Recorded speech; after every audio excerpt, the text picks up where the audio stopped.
Yo soy Ana Veiga y soy de La Marea, como ya podéis ver aquí arriba.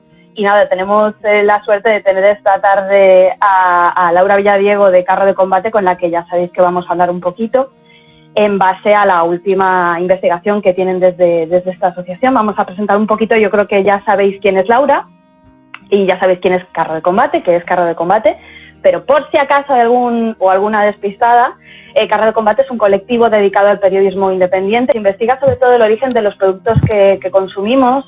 Consumir es un acto político, como ya cuentan también en el curso del que luego hablaremos, que tenemos en el aula de La Marea. Y bueno, creen que las compras cotidianas, pues es importante, ¿no?, evaluar un poco a qué empresas apoyamos, de dónde vienen los productos, el rastro que deja, ¿no?, ese consumo, y convertirnos todos un poco en consumidores y consumidoras críticas, ¿no? Entonces, en base a esto, Laura, que es licenciada en Periodismo y en Ciencias Políticas, ha participado de una investigación en la que han conectado pues un hilo negro, ¿no?, que le hemos llamado, entre las macrogranjas y la deforestación en Brasil. Creo que el informe se llama Engordados con deforestación, y quería que nos contaras un poquito pues en qué consiste, ¿no?, y cómo habéis, los principales, un poco los titulares que habéis encontrado en este informe. Bueno, pues nosotras con esta investigación realmente nuestro principal objetivo era saber qué es lo que estaba pasando con la soja una vez llegaba a España, ¿no? Ya se sabía, y es algo que muchas organizaciones han denunciado y llevan muchos años investigando sobre ello, que soja relacionada con deforestación, ya sea en la Amazonía, pero también en otros ecosistemas valiosos como el Cerrado, llegan a Europa, y entre uno de los principales destinos es España, ¿no? Pero nosotros queríamos saber mejor exactamente a dónde estaba yendo a parar esa soja. Y la verdad es que ha sido un trabajo muy difícil, porque hay muchísima opacidad en la industria. Es casi imposible, ¿no?, saber cuáles son las conexiones directas entre las diferentes empresas, porque hay muchos intermediarios, porque realmente no están abiertos, ¿no?, a ofrecer esa información, y porque además en muchos casos casi es imposible, porque es una materia prima, como muchas materias primas, como la mayor parte de las materias primas, donde no hay lo que se llama una cadena de custodia real, ¿no?, en la que se salvaguarde desde principio hasta final cuál es el origen de esa materia prima y dónde termina. Y esa salvaguarda implicaría, ¿no?, que realmente podemos decir que una materia prima es sostenible, ¿no? Ahora lo que ocurre es que pues simplemente todo se mezcla, provenga de donde provenga, ¿no? Y realmente la industria no tiene mucha idea, ¿no?, de cuáles son las condiciones exactas en las que se ha cultivado esa soja que está utilizando, y de hecho, ¿no?, hay un informe de CESFA, que es la patronal de los productores de pienso en España, que ellos preguntan, ¿no?, a los propios productores, y el 50% dicen que no tienen ninguna idea de dónde procede, y solo, ¿no?, una parte muy muy pequeña dice que una parte importante, ni siquiera toda, de su soja es supuestamente, ¿no?, de origen sostenible. Que luego hay que ver, ¿no?, qué definición utilizan por sostenibilidad, porque también es muy cuestionable, ¿no? Se agarran a cosas como, por ejemplo, que proceda de zonas que están en la zona de moratoria, ¿no?, de la Amazonía, sin realmente hacer un análisis de si se ha dado o no deforestación, ¿no? Y de si realmente además procede de ahí, porque repito de nuevo, ¿no? Al final se mezcla todo y no hay una trazabilidad real. Es curioso además que lo que decías, ¿no?, se rompe la cadena de custodia, perdimos un poco esa trazabilidad. Qué difícil es entonces para los consumidores y las consumidoras finales saber de dónde viene lo que llega al plato, ¿no? Que usabais un poco también el término de que a veces acaba la deforestación en nuestro plato. ¿Cómo podemos, qué claves puedes dar para que, pues eso, las personas al final sepamos qué implica, ¿no?, lo que estamos consumiendo? O sea, por ejemplo, en estos casos. Un consumidor o una consumidora no puede saber con exactitud, con certeza, cada uno de, por ejemplo, ¿no?, en la investigación hablábamos de industria porcina. si estamos hablando de consumir, por ejemplo, jamón, ¿no? Si este jamón o este otro jamón, realmente la soja que se ha utilizado está relacionada o no con deforestación, ¿no? Porque hay probabilidades, pero como no sabemos exactamente, ¿no? Qué parte, ¿no? Qué soja equivale a cada una, pues es prácticamente imposible, ¿no? Lo que sí que sabemos es que las grandes empresas, y es lo que hemos visto en nuestra investigación, compran a estas dos grandes intermediarias, que son Cargill y Bunge, que son las que principalmente están trayendo la soja desde Brasil. Son dos empresas que son continuamente denunciadas por no cumplir con los estándares de libre deforestación. Y prácticamente, ¿no? Si eres una gran empresa y necesitas mucha cantidad de soja, no es imposible que consigas, ¿no? La suficiente cantidad que requiere tu cadena de suministro sin pasar por alguna de estas dos, ¿no? Y aparte, lo que nosotros hemos visto es que la cadena de suministro, cómo funciona, es que cada vez es más inmediata, ¿no? Hace unos años, por ejemplo, los contratos con los proveedores eran por ejemplo, normalmente eran de un año, ¿no? Ahora es de un mes, de unas semanas, de unos días, ¿no? Todo va muy rápido. Están continuamente, ¿no? Buscando el mejor precio, porque ahora se basan en los algoritmos, ¿no? Ellos ahora tienen un algoritmo en el que meten el precio de cada materia prima, saben cuál es la formulación final que necesitan, ¿no? Cuáles son los nutrientes finales que ese pienso tiene que tener, y entonces, según el precio de cada materia prima, el algoritmo calcula cuál es la composición más barata, ¿no? Y en unos casos esto quiere decir que hay más soja. Generalmente la soja varía poco, ¿no? Pero hay veces que sí, ¿no? Porque casi siempre la soja es la fuente de proteína más barata, ¿no? Pero puede variar, por ejemplo, la cantidad de trigo, la cantidad de maíz, etcétera, ¿no? Entonces, ellos cada día prácticamente hacen este cálculo y toman esa decisión de compra de materias primas en base a esos algoritmos. Uh-huh. Entonces, es casi imposible que haya es imposible que haya una trazabilidad cuando al final lo que tú estás comprando cada día te lo está decidiendo un algoritmo, ¿no? Y no estás poniendo ahí la parte de cadena de custodia, ¿no? De todas formas, además, estábamos hablando antes de dos nombres que decías, Cargill y Bunge, ¿no? Quizá a la gente no le suene tanto esos dos nombres, pero bueno, sí que está bien comentar, ¿no? Que están relacionadas con empresas, por ejemplo, como Campofrío, como Navidul, Revilla, El Pozo, que son nombres que a lo mejor sí que suenan un poco más, ¿no? Que a lo mejor sí que vemos más, pues, en los anuncios al consumidor final, y que a lo mejor estos son como otros nombres que están más, digamos, en la retaguardia, ¿no? Y que no llegan tanto a lo que es al público, ¿no? Que no somos tan conscientes, ¿no? De quién está detrás de lo que compramos, ¿no? A lo mejor sí que acabamos viendo esos otros nombres que he mencionado en la tienda, ¿no? Entonces, ¿desde cuándo tenéis constancia de que se llevan estas prácticas, esta compra de soja, todo esto que denunciáis en el informe? ¿Y por qué no se ha sabido antes si de hecho es algo como tan, bueno, eso, tan grande, ¿no? Al final el caso. Bueno, Cargill y Bunge en realidad son empresas internacionales, son multinacionales, ¿no? De origen estadounidense, y son de las grandes, ¿no? Hay unas pocas grandes en este comercio de intercambio de materias primas. Cargill y Bunge son de las dos más grandes, ¿no? Luego hay otras como, por ejemplo, Dreyfus, ADM, en caso, por ejemplo, del aceite de palma y el azúcar es Wilmar. Son, ¿no? Unas empresas que nacieron sobre todo a partir de, pues, la segunda mitad del siglo XX, cuyo rol es principalmente comerciar con materias primas, ¿no? En España, Cargill y Bunge realmente llevan aquí desde los años 60, ¿no? Es algo que se empezó a instaurar con la dictadura franquista, ¿no?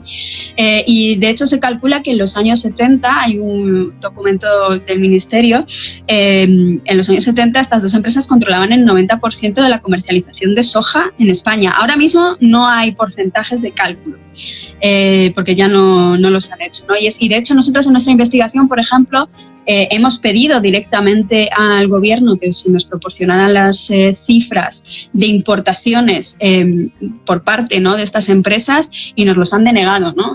Hay que saber, ¿no?, que en el caso de las materias primas que van a ser utilizadas para alimentación animal, tienen una regulación muy concreta y muy estricta, y tienen que estar siempre registradas y tienen que ser declaradas, ¿no? Y de hecho no se pueden ni siquiera importar desde cualquier sitio, ¿no? Hay unos puertos que están certificados para ello, y solo se puede hacer a través de esos puertos, ¿no? Entonces, no es que realmente no sepan lo que está pasando, claro que lo saben porque se está pidiendo continuamente esta información, ¿no? Simplemente no la quieren dar. Y lo mismo pasa por el otro lado. A los fabricantes de pienso también se les pide que hagan unas declaraciones anuales sobre cuánto están produciendo, qué tipo de materias primas están utilizando. Y ahí, en ese caso, el Ministerio sí que produce un informe todos los años, pero bueno, pues es solo con datos generales, ¿no? No dan datos concretos, por ejemplo, ni siquiera, ¿no?, algo tan básico, a mí me parece, por lo menos, de cuál es la producción de piensos de cada una de las empresas, o ni siquiera, ¿no?, cuál es el volumen de ventas, por ejemplo. A ver, yo creo que es algo que sí se sabía, ¿no?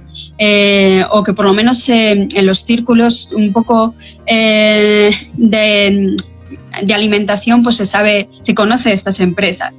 Pero es verdad que al final es un poco como funcionan todas las cadenas de suministro actualmente en el mundo. Funcionan a través de estos sistemas un poco de escalera o de cascada que diluyen las responsabilidades, ¿no?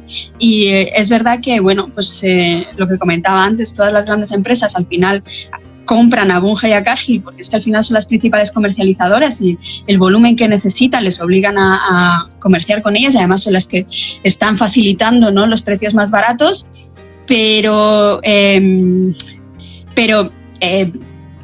al final, ¿no?, cuando se hace una denuncia de, pues eso, ¿no?, de que hay deforestación relacionada con la cadena de suministro, pues enseguida se dice, no, pero eso es la proveedora, y ni siquiera te dicen muchas veces quién es su proveedora, ¿no?, si tú no das esa información. Y la proveedora, Cargill y Bunge, muchas veces también diluye sus propias responsabilidades porque ellos también compran a otras personas en Brasil, ¿no?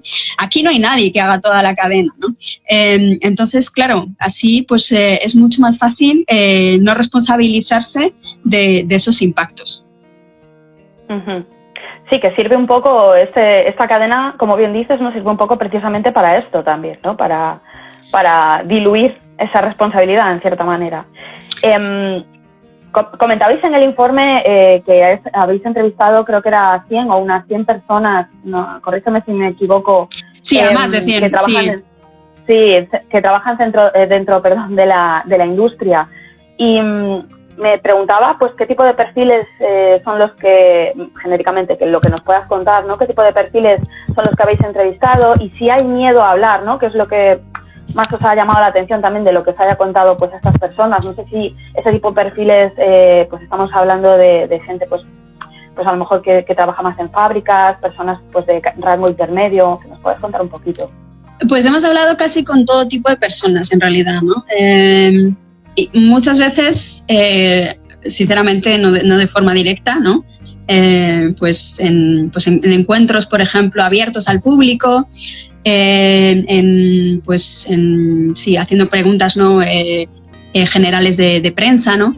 Pero luego también, por ejemplo, a través de diferentes contactos, pues hemos podido hablar con gente que trabaja o ha trabajado, o ya sea para los productores de pienso, ya sea también para Cargill y Bunge, o para los productores de porcino, ¿no? Porque nosotros estábamos analizando, digamos, esos tres pasos de la cadena, ¿no? Cargill, Bunge como intermediarias, los productores de pienso y los productores de porcino, que muchas veces los productores de porcino y los productores de pienso son los mismos. Es la misma empresa, lo que pasa que luego los trabajadores, pues, son diferentes, ¿no? Y también pues hemos hablado con muchas personas de los entornos locales, ¿no? De donde esas empresas están instaladas. También, por ejemplo, con transportistas que se dedican a transportar esa soja desde el puerto hasta las fábricas de pienso. Prácticamente, ¿no? Con todos los perfiles que hay en la industria. Ha habido mucha reticencia a hablar, muchísima. Algunas personas sí que han sido más abiertas. Y el miedo, sobre todo, lo hemos visto en las comunidades locales, ¿no? Porque tienen sobre todo miedo a que, bueno, pues en zonas como, por ejemplo, pues en Murcia El Pozo, en Galicia Coren, en Cataluña, pues Valcompanis, Bonaria, todas estas empresas tienen muchísimo poder. Y tienen miedo a cualquier tipo de represalia que puedan tener si hablan, ¿no? Y, pues, por ejemplo, ¿no? A que sean puestos ellos o sus familias en listas negras y no puedan volver a conseguir trabajo, ¿no? En la zona, que les sea muy difícil, porque al final ellos controlan primero una buena parte del mercado laboral, pero luego aparte a través de sus contactos indirectamente también pueden bloquear en otros sitios, ¿no? Entonces, pues hay mucho miedo por parte de las comunidades locales, pero también hay mucho enfado, ¿eh? O sea, que el enfado quizás sí que ha despertado un poco esas ganas de hablar en algunas de esas personas a pesar del miedo, entiendo. Claro, bueno, nosotras en la investigación siempre les hemos asegurado que íbamos a mantener el anonimato, ¿no?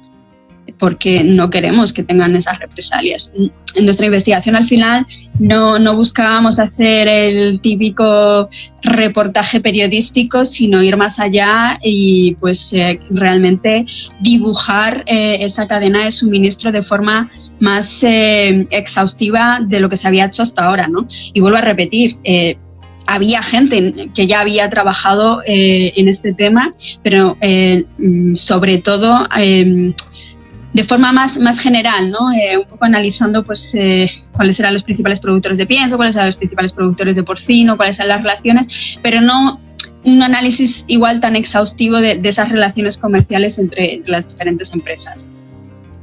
Uh-huh. Y bueno, hay una nueva legislación europea que prohibirá la entrada en Europa de ciertas materias primas relacionadas con la deforestación. Sin embargo, me ha llamado la atención que no se incluirá la soja del Cerrado, que es uno de los sitios que incluís en este informe, y que además es una de las sabanas más importantes a nivel global. ¿Por qué es esto? ¿Por qué no se incluye esta? Porque no se puede ganar siempre, supongo. Porque al final, pues, la Unión Europea tiene mucha presión por parte de ciertos colectivos para que se haga una legislación sobre deforestación. También hay otra sobre la mesa sobre debida diligencia. Y bueno, pues se le está pidiendo, ¿no?, a la Unión Europea que empiece a tomar cartas en el asunto sobre las cadenas de producción, ¿no?, y sus impactos. Lo que pasa que también tiene muchas presiones por el otro lado para que los estándares que se aplican no sean excesivamente elevados y no se elimine a estas empresas cualquier posibilidad de seguir haciendo como dicen los anglosajones, el business as usual, ¿no? Seguir haciendo las cosas como las han estado haciendo siempre y seguir, ¿no?, engrosando sus cuentas de beneficios. Claro, cuando hablamos de deforestación, generalmente en el imaginario colectivo pensamos fundamentalmente en bosques primarios tropicales, ¿no? Como, por ejemplo, la Amazonía, ¿no? Y esta legislación, esta directiva que se ha puesto encima de la mesa, que todavía está en debate, pues yo creo que ha ido, ¿no?, un poco al mínimo estándar posible que podía aprobar, que es el de proteger esos ecosistemas. Pero no ha ido más allá, ¿no? No han sido suficientemente valientes como para decir, no, vamos realmente a proteger todos los ecosistemas que son importantes, ¿no? Como por ejemplo esas sabanas como es la del Cerrado, ¿no? El Cerrado al final, aunque no sea un bosque tropical y bueno, pues no nos produzca, ¿no?, esos sentimientos de estamos destruyendo el pulmón del planeta, como pasa con la Amazonía, pues no deja de ser un ecosistema fundamental no solo a nivel de biodiversidad, ¿no? Se calcula que el 5% de las especies a nivel global están ahí, sino que además es muy, muy, muy importante para los ciclos hidrológicos de esa zona. Y una vez que eso se rompa, pues probablemente el patrón, ¿no?, de lluvias pues se va a ver afectado, los ríos, bueno, pues al final también todo el sistema productivo, porque va a haber menos agua y eso va a afectar directamente además a esas plantaciones de soja. Entonces, bueno, pues al final es poner un parche, un pequeño parche, ¿no?, sin realmente, yo creo, pues atajar el verdadero problema, que es la forma en que producimos, ¿no? Se sigue permitiendo que se produzca en base al monocultivo destructivo. Uh-huh. Y bueno, es inevitable enlazar esta producción y volver y cómo consumimos, ¿no? Porque al final sí que la soja es un producto que se está pues consumiendo mucho, que está muy demandado, ¿no?, a día de hoy, y enlazamos también esto con el consumir como acto político, que es uno de vuestros lemas y también que da título a este curso que tenemos en el Aula de la Marea. Y sí que me gustaría también que comentaras un poquito, pues, qué es lo que contamos, ¿no? Qué es lo que vais a contar o qué es lo que estáis contando en este curso, para que también, pues, la audiencia sepa qué otras cosas podrán ver en ese curso y qué otras cosas podemos tratar ahí, además de este tipo de debates que veremos en las tutorías. Yo simplemente sí que es verdad que me gustaría aclarar, ¿no?, que esta soja que procede de estas cadenas de producción generalmente se relaciona única y exclusivamente con, pues, digamos, la soja procesada, ¿vale?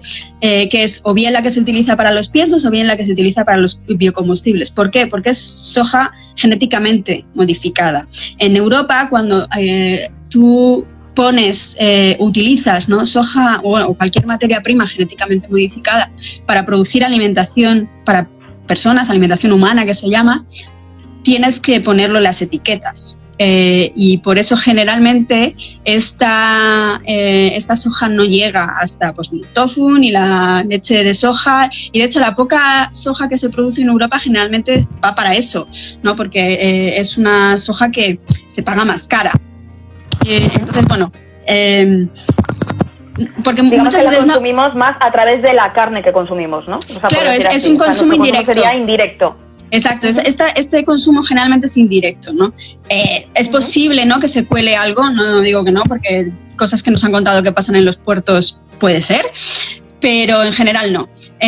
Más que nada porque cuando hemos sacado la investigación, ¿no?, ha habido muchos comentarios y mucho debate sobre, bueno, es que los veganos, es que los que consumen soja. Creo que es importante matizarlo, ¿no? Porque simplemente por eso, ¿no? Porque al final, pues, el etiquetado te obliga a poner si es transgénica o no, que puede ser, ¿no?, que la utilicen, pero bueno, eso es totalmente comprobable en un laboratorio, y si lo descubren, pues al final hay una multa, ¿no? Entonces, bueno, es una cadena de producción, ¿no?, una cadena de suministro diferente. Y sobre el curso, pues en el curso nosotras más o menos hablamos un poco de lo que hemos estado hablando tú y yo ahora, ¿no? Igual de una forma un poco más concreta, ¿no?, porque hacemos un análisis, pues, de diferentes sectores y productos de consumo cotidiano, y hablamos, ¿no?, de pues cuáles son sus principales características, bueno, las principales características de la industria, cuáles son sus principales impactos tanto sociales como medioambientales, y también hablamos de las alternativas, ¿no? Al final el curso lo que pretende es un poco ser una introducción para aquellas personas, ¿no?, que tengan una inquietud por conocer pues mejor de dónde procede lo que consumimos, cuál es el impacto de su consumo, ¿no?, que quieran ejercer eso que nosotras llamamos el consumo como un acto político, ¿no?, el que nuestro consumo sea nuestra arma de batalla, incidiendo, ¿no?, pues siempre nosotras incidimos mucho en esto, en que no somos responsables, porque al final no somos las que decidimos, por ejemplo, ¿no?, si esta soja procede de un lugar deforestado en Brasil o no, pero que al final no deja de ser una herramienta, ¿no?, y que para ejercer esa herramienta es necesaria la información y el conocimiento, y bueno, nosotros intentamos